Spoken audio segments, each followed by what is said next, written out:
전립선 비대증 수술에 대해서 말씀드리겠습니다.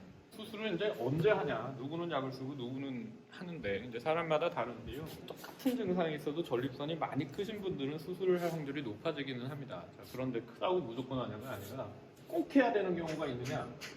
소변이 아주 안 나온다. 진짜로 소변이 안 나오는 사람들이 있습니다.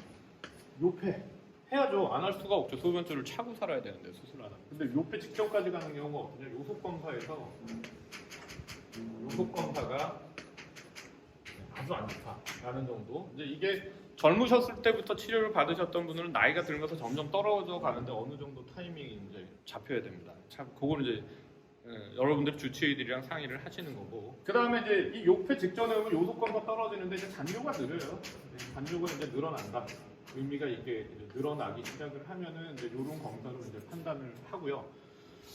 근데 이게 여러분들 이제 우리가 다 오래 살아지다 보니까 병은 40대에 생기고 더군다나 먹는 것도 잘 먹다 보니까 전립선도 점점 더 커져 갑니다. 그런 영향으로 커져 나가는데 약 먹는 기간이 너무 길어져요. 그래서 약을 끊기 위해서도 하느냐? 이제 한국은 먹는 약값이 딴 데보다 싼 만큼 수술비도 싸요. 결국은 10년, 20년을 약을 더 먹을 거냐, 이거를 수술로 대체할 거냐라고 이제 생각을 하면은 이 약을 끊기 위해서도 이제 상태에 따라 할 수 있다라고 하는 겁니다. 자, 그러면 여러분들 쓰는 약 중에 뭐를 줄이냐?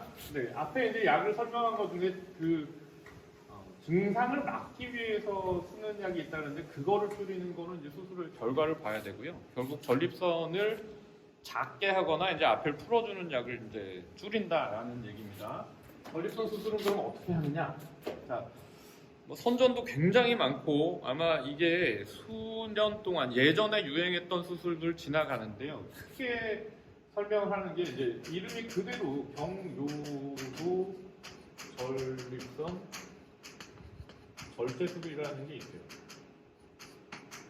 이게 제일 오래된 수술인데 이게 오래된 수술이라서 나쁜 게 아니라 실제로 대학병원에서는 이거를 제일 많이 하고 있고 효과가 있는 수술로 알려져 있습니다. 그 뒤에 나온 게 홀랩입니다. 이렇게 쓰는데 요거는 이제 줄임말이에요. 그래서 홀륨 레이저를 이용해서 전립선을 이제 제거한다. 요즘에 이제 뭐 저는 개인적으로는 굉장히 좋아하지는 않지만 결탈술, 유로리프트 이렇게 소개하는 수술도 있습니다. 그럼 수술은 어떻게 하는 거냐? 방광, 전립선 이렇게 크다라고 보면 요도가 이렇게 있으면요. 전립선이요. 초음파로 보면은 모양이 이제 이렇게쯤 생긴 경우가 많아요. 이거는 이 아래쪽에서 위로 보는 영상인데 이 뒤에 부분이 이렇게 있고요. 앞에 부분이 점점 커져서 이게 요만했던 게 커지고 큰 사람들은 이걸 뒤로 밀고 전립선이 이렇게 커집니다. 그러면 방광이 한 이쯤에 이제 있습니다. 이 전립선 비대증의 수술은 어떤 방법을 하든 간에 이거를 없애서 여기를 이렇게 파서 없애주는 수술이에요. 그럼 이제 옆에서 봤을 때는 전립선이 이렇게 없어지고 이 껍데기가 남아야 돼요.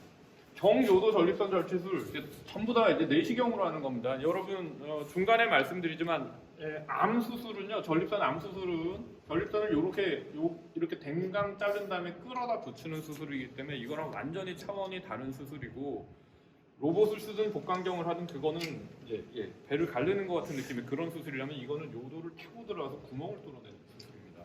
자, 전립선 절제술은 어떠냐면 여기를 이렇게 이제 파내기 시작을 해요. 그래서 구멍을 이제 뚫어내는 건데 홀랩은 어떠냐면 요 빨간색 라인을 타고 들어가서 이렇게 뚫어냅니다. 요걸로 여기까지 파면은 똑같아요. 그래서 실제 이거를 하는 생각보다 고수들은 실제 이만큼이랑 생각보다 큰 차이는 안 난다라고 생각을 할 수도 있고요. 사실 수술하는 사람의 성향에 따라 나는 이게 편하다 그러면 이걸 쓰고 이게 편하다 그러면 이거 씁니다. 그래서 이거에 대해서 사실은 차이를 느끼는 거는 이제 뭐가 기계가 좋다, 뭐가 좋다라는 수술은 기계가 해주는 거가 아니기 때문에 이거는 정말로는 사실은 따지면 누가 수술을 했냐 이게 중요합니다. 경험이 많고 그 전에 수술 받았다는 분이 효과가 이제 있으면 이제 좋다라고 하면 이제 수술을 받는 걸 이제 권하고요. 요거는 말씀드리는데 사실 개인적으로 저는 안 합니다. 이제 어떠냐면 새로운 방법으로 나와서 요걸 요렇게 끌어당기면서 이제 여기를 이제 당겨 놓는다라는 건데요. 전립선을 실제 크기를 줄이는 효과가 적어요. 그래서 다시 자라나고 그래서 효과가 그렇게 오래 가지는 못하는 걸로 알려져 있고 현재 보험이 안 되기 때문에 이제 의료보험이 안 돼요. 이거 두 가지는 의료보험이 되고 보험이 안 되는데다 효과가 오래 가지는 있다 그래도 오래 가지는 못해요. 그래서 어떠냐면 수술에 대해서는 저 같으면 이제 수술을 할 케이스를 정확하게 정한다 그러면 이거 둘 중에 하는 거를 권할 것 같은데 전립선 비대증 환자가 경증부터 중증도가 아주 심한 사람, 요폐가 있는 사람까지 이렇게 쭉 있다라고 생각하면 이 중에 수술이 필요한 사람을 한 이만큼으로 잡는다라고 하면 요거는 한 이쯤에 들어가시는 분들을 위한 거기 때문에 본인이 여기에 들어가는 확인을 좀 해보셔야 된다는 거예요. 지금 이제 말씀드린 건 전립선 비대증 수술은 약이 이제 안 되는 분들 쓰는데 전립선을 완전히 자르는 게 아니다. 내시경으로 이렇게 자르는 경우 얼마만큼을 많이 제거하느냐가 중요한 수술이고 일반적으로는 이거 두 개 다 수술하는데 저 같은 경우는 이제 1박 2일 입원하거든요. 이제 그 정도의 입원 기간 정도 제가 환자한테 설명하기에는 수술이긴 한데 치질 수술 정도의 크기 정도 된다. 그 정도 하고요. 네, 결찰 수술 30분 만에 끝난다고 하는데 이게 더 나은지는 모르겠습니다. 네, 여러분들 주치의랑 잘 상의하시고 수술을 해야 된다면 결정하시길 바랍니다.